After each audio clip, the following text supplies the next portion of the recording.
All aboard the Soul Patch Struggle Bus. It's not a plane. It's not the Soul Plane. It's a struggle bus. The Soul Patch is easily one of the most commonly frustrating areas of facial hair, and I want to make a video helping you guys. I want to give you some advice on why these frustrations are happening. Give some perspective about that. Give you some advice on how you can go about solving that frustration, and even ending with some information on what to avoid on things that I don't think help solve your problems at all. If that sounds good to you guys, check real quick to see if you remember to hit the boom, thumbs up button, aka the like button. And if you guys like learning about beard styling or beard grooming or beard health, beard care, beard products, anything beard related at all, and you're not already, please consider subscribing to my YouTube channel. It's absolutely free. The more subscribers we have, the more YouTube will push our information out to more beards to help them, to bring confidence, and just think about how that can positively impact people. And again, it's absolutely free. Just simply click that subscribe button. I will greatly appreciate it. And I will say thank you to those returning subscribers. So let's dive in. And the first thing that I want to say is a lot of people get frustrated with their soul patch because of the growth pattern. That's not what this video is about, but I will address it because I understand it's closely related. There are a lot of guys that get frustrated because they grow a really good beard, they grow a great mustache, but right under their bottom lip, they're missing some growth on the sides of their soul patch. They're missing some growth underneath, and so the soul patch is separated from the beard, and you can see some of the chin. That is just a common growth pattern. It's not thin, it's not patchy, it's not an issue, it's just how your beard grows. It's so common that beard product companies have even worked it into their logo. Go check out the Beard Octane logo. Oh wait, do you see that? There's an actual patchiness along the side of the soul patch. But Dan, you just said that it was, I'm speaking your language, all right? It's not patchy, it's just growth. Now, there's chances are you don't even have hair follicles there.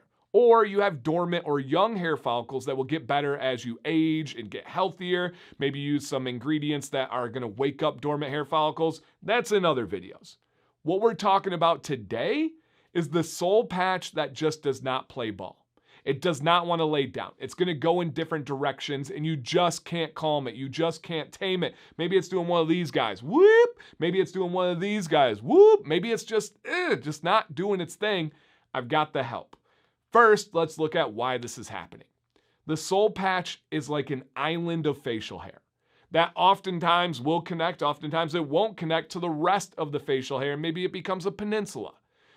Well, it is very unique in the way it grows. And the way you can kind of demonstrate this is if you tuck your bottom lip in to your teeth and do one of these moves and you push out, you'll see that the hair on the soul patch goes like this and the rest of the beard remains down.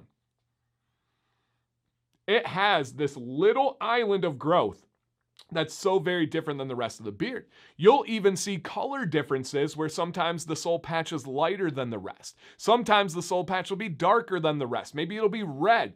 It really has its own source of DNA, genetics, and just kind of growth. Understand that is going to be a big part of this issue, where when I do this with my beard, I can separate those soul patches and my beard still stays laying down.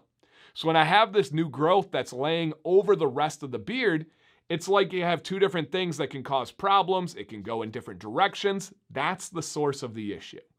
But how do we solve it? How do I tame it? How do I get that insecurity out of my head that my soul patch is looking different? The first answer is not the sexiest one, but it is the most correct. Just simply let it grow. Let it do its thing. Embrace the natural uniqueness of your soul patch. Embrace the character that the challenges that bring, right? If you have challenges from that soul patch, I promise you others see it as character. Others see it as unique value of that facial hair. So just do the best with what you have. Let it grow. Style it to the best of your ability. And then maybe these other tips right here are going to help you out.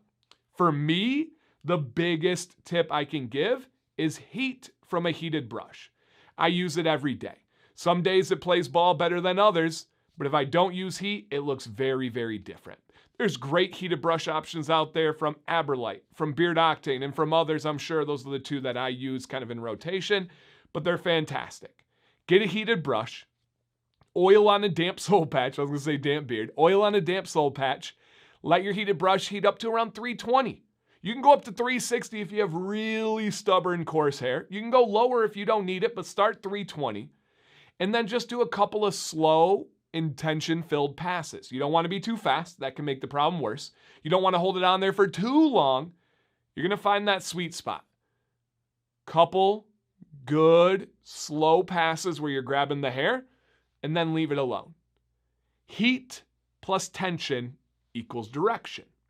If your issue is the direction of your soul patch is doing all these things you don't want, heat plus tension equals direction. Now, it's not perfect. It's not consistent. It's not every day, but it's going to help. And the more you practice, the more you have trial and error, the better it will get. I absolutely promise. Now, again, I know this is like adding fuel to the fire. If you do it for too long or you're too harsh with the heat, you can make the problem worse. So just be gentle. Less is more. Build into it as you practice and learn and start to listen to your beard and more specifically your soul patch.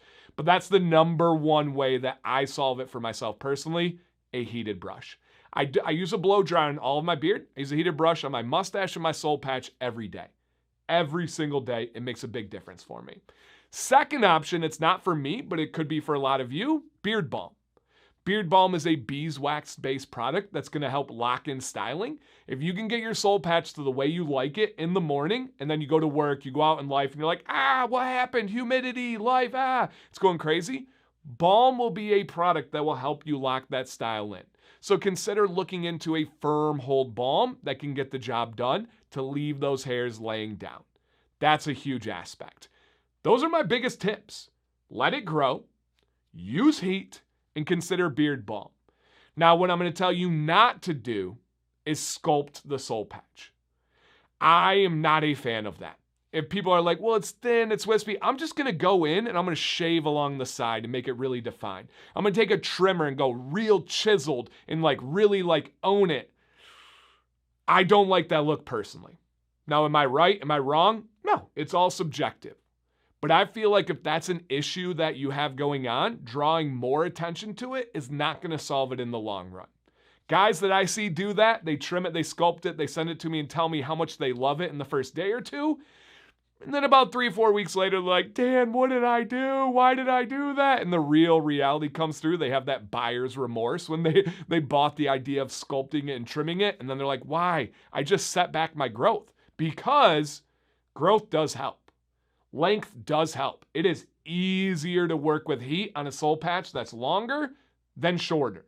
So if you go in and you trim and you sculpt it and you keep taking away flyaways, you're making it harder and harder to eventually tame if you want to. So please do not shave around it. Please do not trim it away. I do not think that solves the issue. So down below, what are your experiences? Have you tried any of these tips or tricks? Did they help you? What about sculpting it and trimming it? Is that your thing? Maybe you have a different perspective than me. I would love to hear from you guys. Anything and everything soul patch related, let's make this comment section the most helpful it can possibly be, because people will search for this with a problem, and I love having the pride of being able to give them some options to help out. Thank you guys for watching. My name is Dan C. Bearded. Please stay bearded and stay positive.